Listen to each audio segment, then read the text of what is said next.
പിതാവിനും പുത്രനും പരിശുദ്ധാത്മാവിനും സ്തുതി, ആദിയിലെ പോലെ ഇപ്പോഴും എപ്പോഴും സ്തുതിയായിരിക്കട്ടെ. ആമേൻ. ത്രിയേക ദൈവമേ, ഇന്ന് പ്രഭാതം മുതൽ ഈ രാത്രിയുടെ യാമം വരെ ഞങ്ങളെ ഞങ്ങൾക്കുള്ളവരെ അവിടുന്ന് സംരക്ഷിച്ചിരിക്കുന്ന കൃപയെ ഓർത്ത് നന്ദി പറയുന്നുപ്പാ. ഇന്നേ ദിവസം അങ്ങ് ഞങ്ങൾക്ക് തന്ന സർവ്വദാനങ്ങൾക്കായും നന്ദി പറയുന്നു. ഒരിക്കൽ കൂടി അവിടുത്തെ സന്നിധിയിലായിരിക്കാൻ തന്ന കൃപയ്ക്കായും നന്ദി പറയുന്നു. ഞങ്ങളെ ആത്മീയതയിൽ വളരുവാൻ തരുന്ന കൃപയെ ഓർത്തു നന്ദി പറയുന്നു. ഈ രാത്രി നമുക്ക് 5 വചനവാക്യം വായിക്കാം, ശ്രദ്ധയോടെ ചിന്തിക്കാം. സങ്കീർത്തനങ്ങളുടെ പുസ്തകത്തിൽ നിന്നും 46-ാം അധ്യായത്തിൻ്റെ 1 മുതൽ 5 വരെയുള്ള വാക്യങ്ങൾ വായിക്കാം. ദൈവമാണ് നമ്മുടെ അഭയവും ശക്തിയും. കഷ്ടതകളിൽ അവിടുന്ന് സുനിശ്ചിതമായ തുണയാണ്. ഭൂമി ഇളകിയാലും പർവ്വതങ്ങൾ സമുദ്രമധ്യത്തിൽ അടർന്നു പതിച്ചാലും നാം ഭയപ്പെടുകയില്ല. ജലം പതഞ്ഞുയർന്നിരമ്പിയാലും അതിൻ്റെ പ്രകമ്പനം കൊണ്ട് പർവ്വതങ്ങൾ വിറകൊണ്ടാലും നാം ഭയപ്പെടുകയില്ല. ദൈവത്തിൻ്റെ നഗരത്തെ, അത്യുന്നതൻ്റെ വിശുദ്ധ നിവാസത്തെ സന്തുഷ്ടമാക്കിക്കൊണ്ട് ഒഴുകുന്ന ഒരു നദിയുണ്ട്.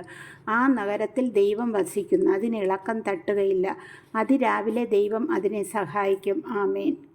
ഇത് ഒന്ന് ചിന്തയിൽ കൊണ്ടുവന്ന് പ്രാർത്ഥിക്കണം.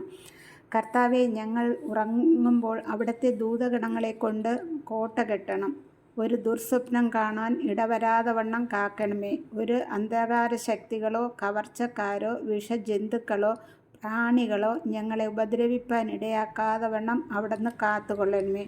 അമ്മ മാതാവേ, ഞങ്ങൾക്കായി നിരന്തരം അവിടുത്തെ പുത്രനോട് പ്രാർത്ഥിക്കണമേ. ഞങ്ങളുടെ കാവൽ മാലാഖമാരെ ഞങ്ങൾക്ക് കാവലായിരിക്കണമേ.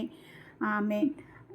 എന്നിട്ട് നമ്മൾ കിടക്കുമ്പോൾ 4 ചുറ്റും കിടക്കയുടെ 4 ചുറ്റും കുരിശടയാളം വരയ്ക്കണം. അത് നമ്മുടെ ഈശോയെ മനസ്സിൽ ധ്യാനിച്ചു കൊണ്ട് തന്നെ കുരിശ് വരയ്ക്കണം. അതുപോലെ നാം കിടക്കുന്നതിന് മുൻപായിട്ട് നെറ്റിത്തടത്തിൽ 3 കുരിശടയാളം വരയ്ക്കണം. 3 തവണ കുരിശടയാളം വരയ്ക്കണം.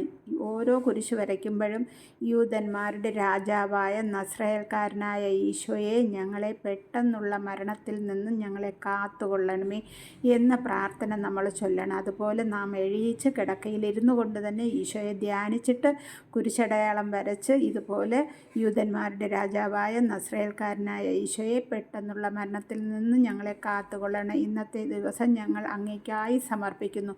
അവിടുന്ന് തന്ന ഈ ദിനത്തെ അവിടുന്ന് ആശീർവദിച്ച് ഞങ്ങളെല്ലാവരെയും അനുഗ്രഹിക്കണമേ. ഓരോ വ്യക്തികൾക്ക് വേണ്ടി നാം പ്രാർത്ഥിക്കുകയും ചെയ്യണം. ആമേൻ.